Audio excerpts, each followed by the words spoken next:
Assalamualaikum warahmatullahi wabarakatuh. Alhamdulillahi rabbil alamin.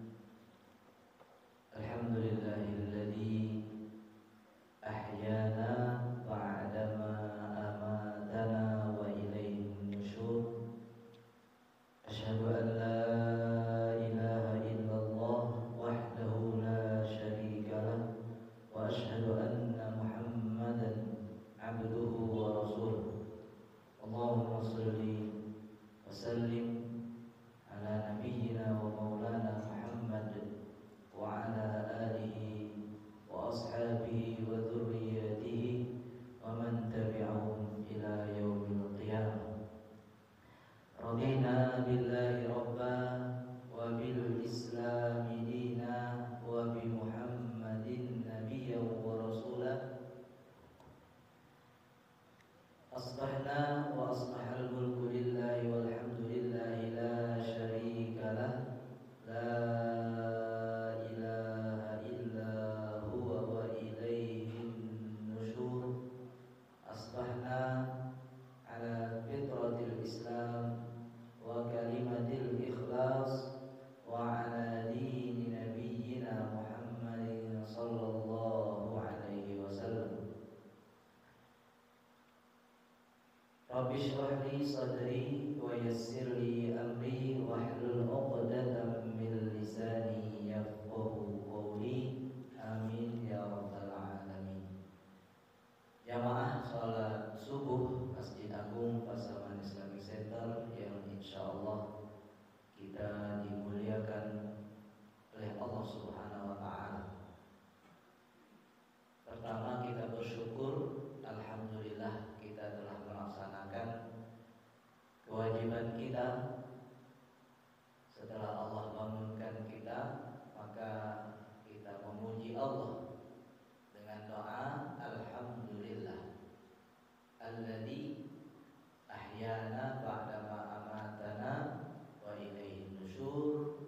Kemudian kita diberikan kekuatan, dimudahkan oleh Allah untuk melaksanakan aktivitas-aktivitas dalam rangka mendekatkan diri kepada Allah, sehingga kita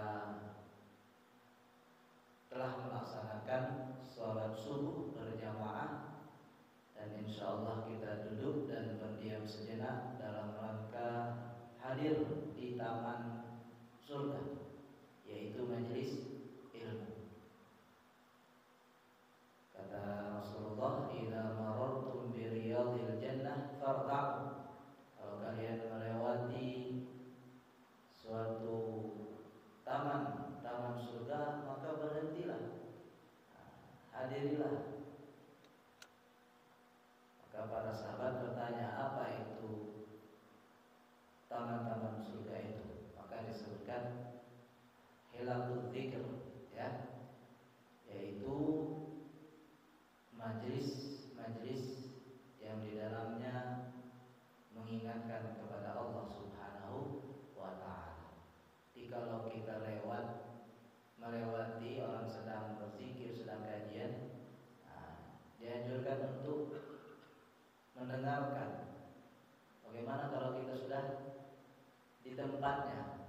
Masa kita justru meninggalkan?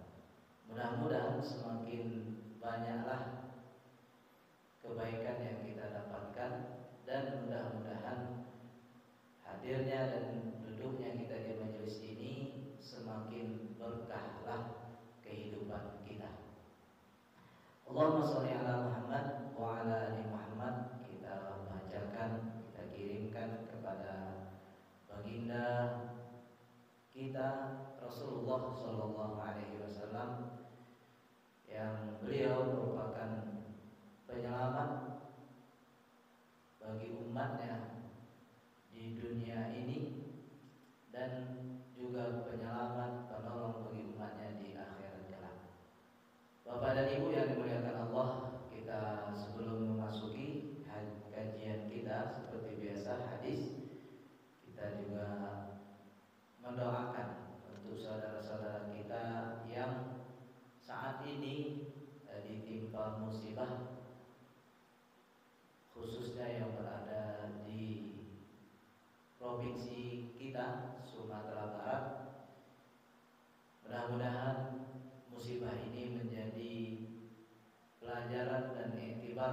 bagi seluruh masyarakat, khususnya yang berada di lokasi atau di sekitar daerah musibah. Mudah-mudahan mengambil hikmah dari seluruh yang terjadi atau apa yang menimpa mereka. Kemudian kita doakan yang meninggal, Allah terima sebagai orang-orang yang syahid atau orang-orang yang baik, dan yang korban atau yang luka-luka, yang sakit cepat disembuhkan oleh Allah.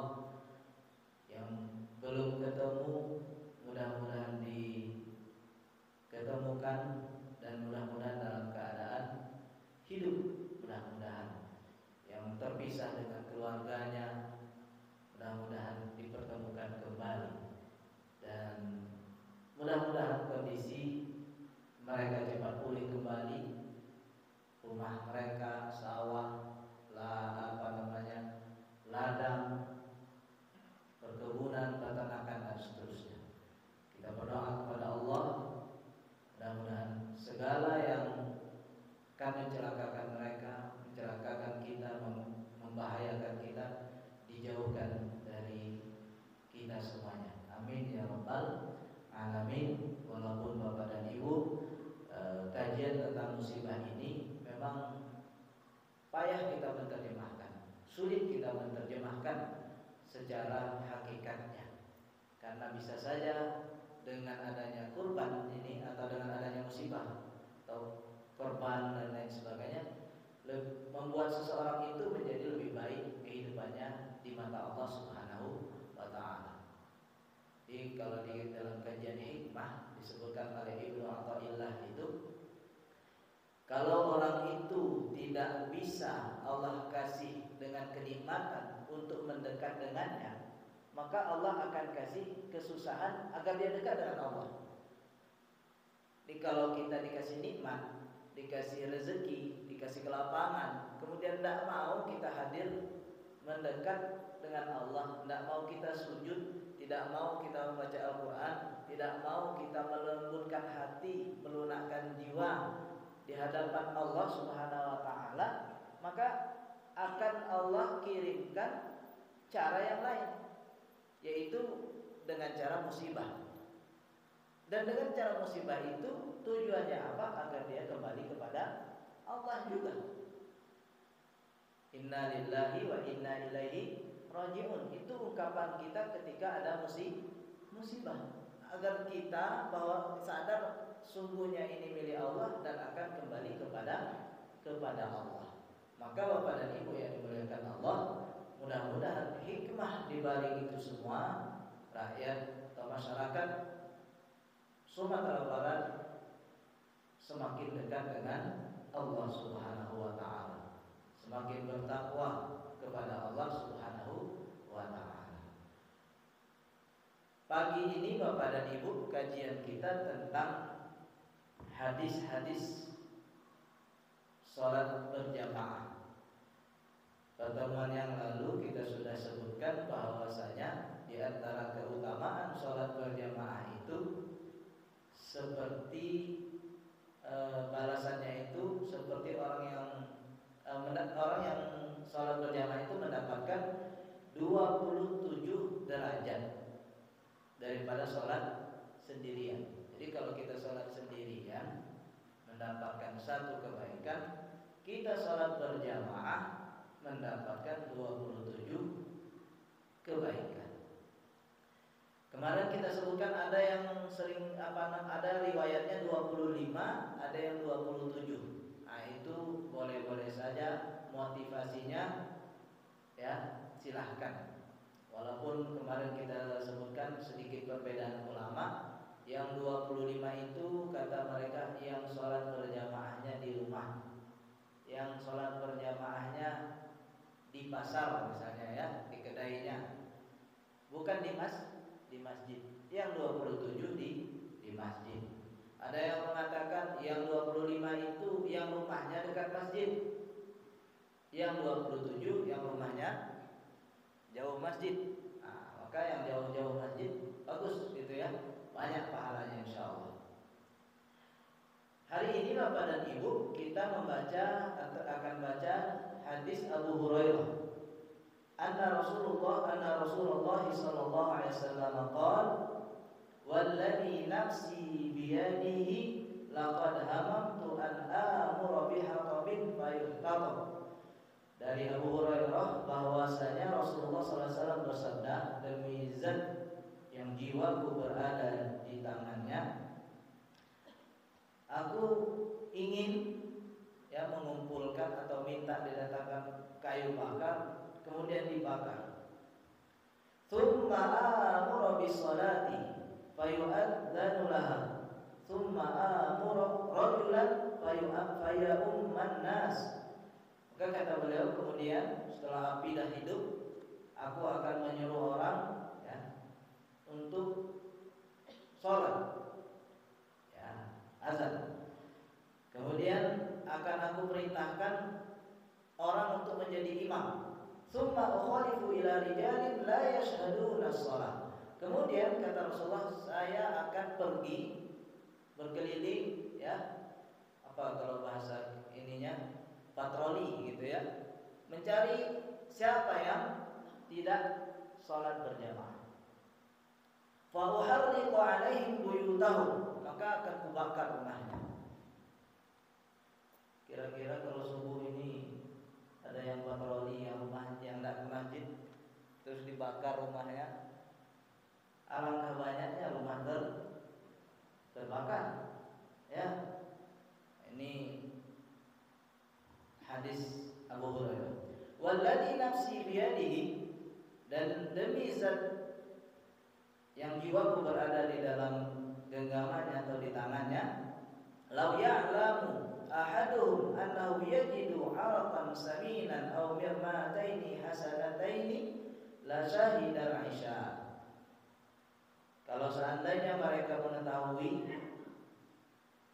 bahwasanya di dalam sholat Isya itu ada di sini istilah arqan. Arqan itu daging yang menempel di tulang atau tulang yang banyak dagingnya. Au mirmataini hasanataini, Mirmah itu adalah sesuatu, kalau di sini disebutkan ma bainatil isyah minal lahmi. Jadi tulang punggungnya, antara tulang punggungnya itu ada daging gitu ya. Mungkin kalau bahasa kita daging-daging yang nempel di tulang atau iga gitu ya. Maka mereka pasti akan mendatangi sholat Isya itu. Ini digambarkan oleh Rasulullah SAW. Muttafaqun alaih. Hadis ini diriwayatkan oleh Imam Al-Bukhari wa lafdhu lil Bukhari. Dan lafaz ini dari Imam Bukhari. Baik Bapak dan Ibu yang dimuliakan Allah, berkaitan dengan hadis ini ada hukum sholat jamaah. Tapi sebelum kita membicarakan perbedaan ulama tentang hukum sholat berjamaah, kalau kita renungkan hadis tadi, maka subhanallah. Kata guru kita, berapa banyak zaman sekarang yang rumah akan kebakaran, dibakar rumahnya karena tidak sholat jamaah. Kemudian yang kedua di sini ada motivasi. Kalaulah kata Rasulullah mereka tahu di dalam sholat Isya itu nanti akan dibagikan, misalnya kalau zaman sekarang sembako, mungkin banyak yang ke masjid Bu ya. Nanti sholat Isya akan dibagikan sembako. Kira-kira banyak nggak yang ke masjid? Akan dibagikan iga sapi, ya kan? Sekilo saja Bu, nggak usah banyak-banyak. Rasul-rasulnya banyak yang ke masjid. Cuman kan tidak ada, gitu ya. Itu gambaran kita sebenarnya. Sebenarnya kita yang ke masjid ini pengen nggak itu, Bu? Pengen. Kenapa kita masjid? Karena kita tahu ada pahala 27 derajat, ya kan? Langkah-langkah kita itu, setiap satu langkah kita langkahkan ke masjid menambah satu kebaikan, menghapus satu kesalahan. Kita tahu itu. Di motivasi agamanya ada, motivasi dunianya ada juga. Kita ramaikan masjidnya, kita ketemu dengan sanak saudara kita, ya kan? Apalagi kalau ada bagi-bagi sembakonya, tentu akan lebih semangat lagi kita ke masjid. Itu naluri kita. Cuman di sini tidak disebutkan, ya, secara hakikat, secara nyatanya. Cuman Rasulullah katakan, kalaulah ada, ini diumpamakan, mengatakan bahwasanya kita itu sebenarnya sukanya kalau itu nampak balasannya. Jadi kalau jelas balasannya, kamu kalau ke masjid dapat uang 100.000, dapat paha sapi, dapat paha kambing, dapat paha belalang, nah, gitu ya kira-kira. Ya Bu ya, paha belalang. Ya. Kalau istilah belalang tuh kecil Bu ya, tapi kalau belalang tempur Bu, ya besar juga itu. Jadi Bapak dan Ibu yang dimuliakan Allah, itu Rasulullah gambarkan kepada kita. Dan itu nanti hadis setelahnya itu karakternya orang-orang munafik. Jadi kalau ada sesuatu yang sudah nyata, nah, baru dia semangat. Kalau tidak ada, tidak. Nah ini Bapak dan Ibu, jadi Rasulullah sampai bersumpah demi zat jiwaku yang berada di tangannya, ya. Kalau seandainya mereka mengetahui di sholat Isya itu begini dan begini, pasti mereka akan datangi. Kalaulah mereka mengetahui di dalam sholat berjamaah itu banyak kebaikan, pasti mereka akan mendatangi. Nah makanya Bapak dan Ibu, mungkin saat ini yang belum sholat berjamaah di masjid, mungkin belum tahu keutamaan-keutamaan ini. Maka kita ajaklah, kita sampaikan. Menjadilah kita orang-orang yang mendapatkan pahala dari arah-arah yang tidak tahu. Artinya Bapak dan Ibu, kalau seandainya Bapak Ibu sampaikan itu kepada sanak saudara Ibu, kemudian dia ke masjid, besok-besok dia tidak ngomong ke kita sudah dapat aliran kebaikan, aliran pahala itu. Nah ini Bapak dan Ibu, salah satu motivasi dalam sholat berjamaah. Banyak kebaikan di antaranya. Kemudian di sini Bapak dan Ibu, kita bahas di dalam hadis ini bahwa ada perbedaan para ulama tentang sholat berjamaah. Kalau disebutkan di dalam kitab Kifayatul Athar itu bahwasanya sholat jamaah itu fardu ainin. Sholat jamaah itu wajib ain. Wajib ain itu wajib atas setiap orang di dalam sholat Jumat. Nah ini pertama nih, tentu bagi yang wajib Jumat. Kalau perempuan kan tidak wajib Jumat, maka dia tidak fardu ain. Yang wajib Jumat orang laki-laki yang sudah mukallaf. Apa itu mukallaf? Muslim, baligh, berakal. Baligh itu sudah dewasa, kemudian akalnya sehat. Jadi kalau ada suami ibu yang tidak ke masjid pada saat sholat Jumat, mungkin dia muslim tetapi masih anak-anak karena tidak ke masjid, atau dia udah dewasa tapi coba dilihat-lihat akalnya.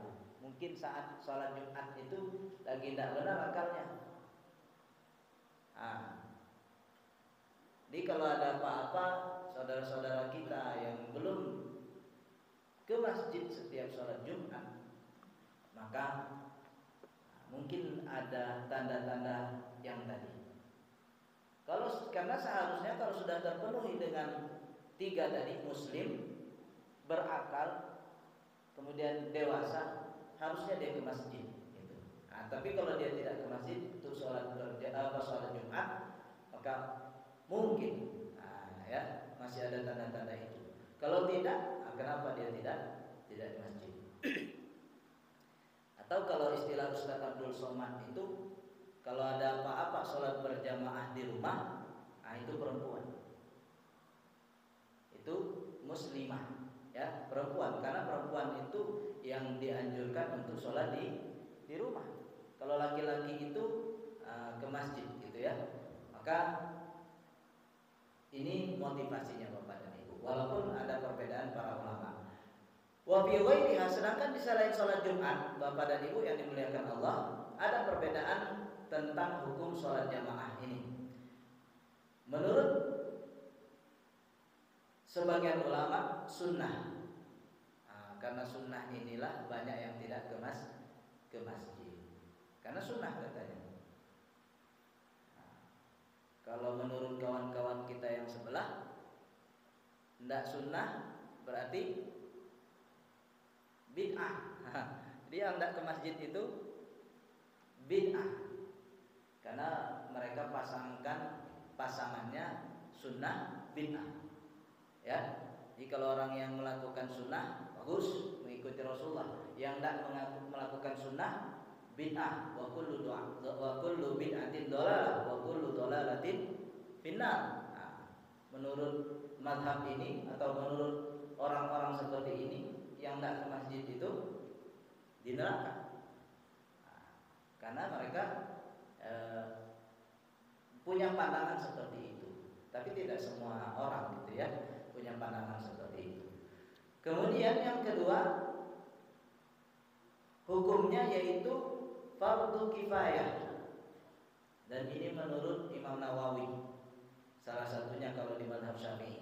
Jadi di mazhab Syafi'i juga ada perbedaan. Ada yang mengatakan sunnah, yaitu menurut Imam Ar-Rafi'i. Menurut Imam Nawawi fardu kifayah. Apa fardu kifayah itu? Fardu yang kalau sudah ada yang melakukan, maka yang lain gugur. Boleh dia tidak lakukan itu. Seperti sholat jenazah, ya kan? Sholat jenazah kalau sudah ada yang menyolatkan, yang tidak sholat tidak apa-apa. Tapi jangan pula berpikir atau beranggapan akan nanti ada buya-buya yang menyolatkan, nanti ada keluarganya. Akhirnya semuanya berpikir begitu, ya. Tidak ada yang menyolatkan, dosa nanti. Makanya fardu kifayah itu sebenarnya sebelum dilakukan oleh sebagian orang, dia menjadi fardu ain. Masih statusnya itu setiap orang harus.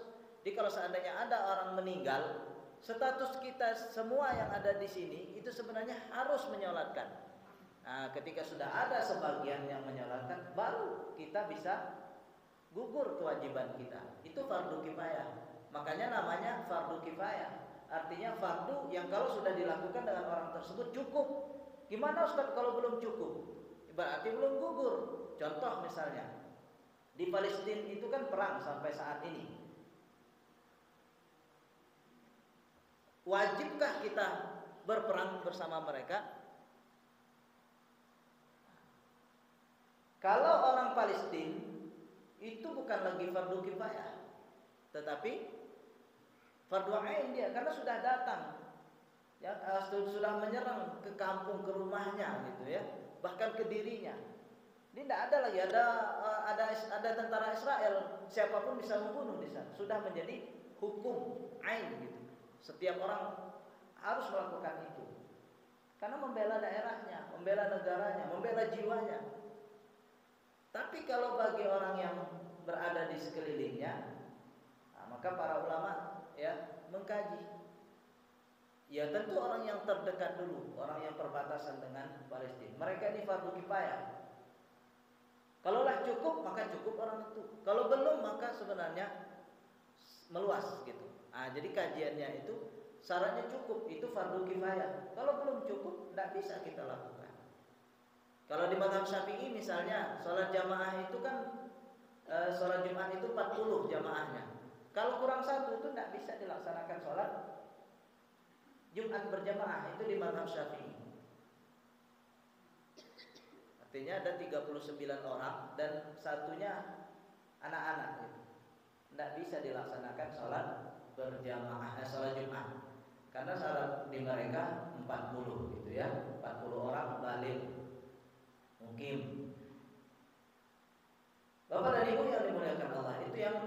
kedua. Jadi pendapat pertama sunnah, yang kedua fardu kifayah, kemudian yang ketiga fardu ain. Nah, fardu ain ini yang wajib atas setiap orang itu. Landasannya mana? Hadis ini tadi. Hadis yang kita baca tadi, bahwasanya kalau ada orang yang tidak sholat maka Rasulullah akan bakar rumahnya. Baik Bapak dan Ibu yang dimuliakan Allah, sedikit kita sampaikan dalil-dalil mereka supaya kita bisa mencerna, ya. Dalil orang yang mewajibkan bahwasanya sholat jamaah itu wajib, maka kata mereka hadisnya pertama hadis ini dalilnya, ya, hadis Abu Hurairah ini. Dan yang kedua akan kita baca juga nanti insyaallah ke pertemuan berikutnya. Di antaranya yaitu hadis Ummi Maktum. Ummi Maktum ini orang yang buta. Kemudian beliau datang kepada Rasulullah, "Ya Rasulullah, engkau telah mengetahui kondisiku. Walaisa li qaidun, dan tidak ada orang yang memandu atau mengarahkanku atau menuntunku. Wa inna baini wa bainal masjid syajaran wa nakhlan." Kata beliau, antara rumahku dengan masjid itu ada pohon-pohon, ada batang kurma. Wala aqdiru ala qaidin kulla sa'ah, dan aku tidak mampu wahai Rasulullah untuk mencari atau untuk mendatangkan penuntun setiap waktu sholat. Ini kata Ummi Maktum. Wa inna baini wa bainal masjid syajaran wa nakhlan wa la aqdiru ala qaidin kulla sa'atin. Qala sallallahu alaihi wasallam, atasma'ul iqamah? Qala na'am.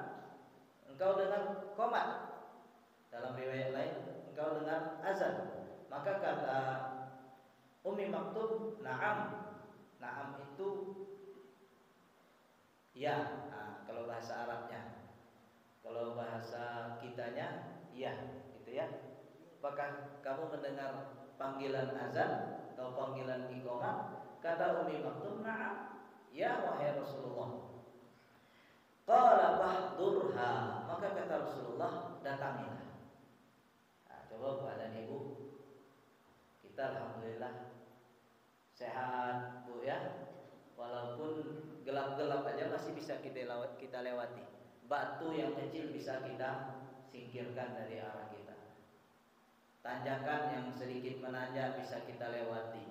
Batang pohon apalagi bisa kita elakkan gitu ya, tidak kita tabrak. Tiang listrik ada pinggir jalan, tidak kita tabrak. Kenapa tidak ke masjid? Kenapa tidak ke masjid? Ini kondisi orang yang buta, yang mengeluh, biasalah. Kira-kira bagaimana dengan kondisi kita? Di Bapak dan Ibu, kata mereka wajib. Lihat kondisi mereka seperti ini saja harus ke masjid. Nah, bagaimana dengan kita yang sehat? Kemudian juga dalil yang mengatakan wajib yaitu di dalam surat dan di dalam Al-Quran itu disebutkan bahwasanya ketika perang itu wajib juga sholat berjamaah. Nah, bagaimana dengan kondisi kita di saat aman seperti ini? Di perang saja disuruh sholat berjamaah, dan itu tentu sulit Bapak dan Ibu yang dimuliakan Allah. Tapi itulah kondisinya. Kalaulah di saat perang saja masih dianjurkan untuk berjamaah, diperintahkan untuk berjamaah, maka bagaimana dengan kondisi dalam keadaan tenang-tenang saja? Nah, ini dalil orang yang mewajibkan tadi, ya. Jadi jangan pula kita bingung, ya. Jangan pula kita terlalu ekstrim misalnya. Kenapa ada orang yang ke masjid terus? Nah, di antaranya ada dalil yang mewajibkan, dan juga pendapat para ulama, mereka mengambil pendapat yang ini. Kemudian Bapak dan Ibu yang dimuliakan Allah, dalil orang yang mengatakan sunnah, gitu ya. Bahwasanya yang pertama hadis yang kita baca hadis kemarin. Jadi afdol, namanya afdol itu berarti sesuatu yang lebih utama. Jadi kalau kita sholat di rumah dengan sholat di masjid, perbandingannya lebih baik di masjid gitu. Jadi kalau sesuatu yang antara baik dengan lebih baik itu bukanlah sesuatu yang harus kita pilih, tetapi itu adalah pilihan, dan lebih baik kita mengambil yang lebih baik atau lebih utama. Maka sholat berjamaah di rumah boleh, tetapi lebih utama dan lebih baik sholat berjamaah di masjid. Itu kata mereka. Kemudian yang kedua, dalil mereka bahwasanya Rasulullah Shallallahu Alaihi Wasallam itu memang menyebutkan tentang hadis yang kita baca tadi. Kata mereka, memang hadisnya benar, tetapi tidak ada prakteknya di dalam kehidupan Rasulullah. Di selama Rasulullah hidup itu tidak ada disebutkan dalam sejarah itu ada rumah yang dibakar karena tidak sholat berjamaah. Nah ini Bapak dan Ibu, jadi kata mereka ada yang mengalihkan ancaman tadi. Kenapa? Karena apa ya di zaman Rasulullah semuanya berjamaah. Nah gitu Bapak dan Ibu. Dan di dalam sejarah tidak disebutkan bahwasanya Rasulullah pernah membakar rumah si fulan karena dia tidak sholat berjamaah. Maka dari sinilah mereka ambil pendapat bahwasanya sholat berjamaah itu sunnah. Panjang Bapak dan Ibu pembahasannya, tetapi kita tidak perpanjang ya dalil-dalil mereka, perdebatan para ulama yang mereka ingin mengatakan bahwasanya ini loh pendapat yang harus dilakukan.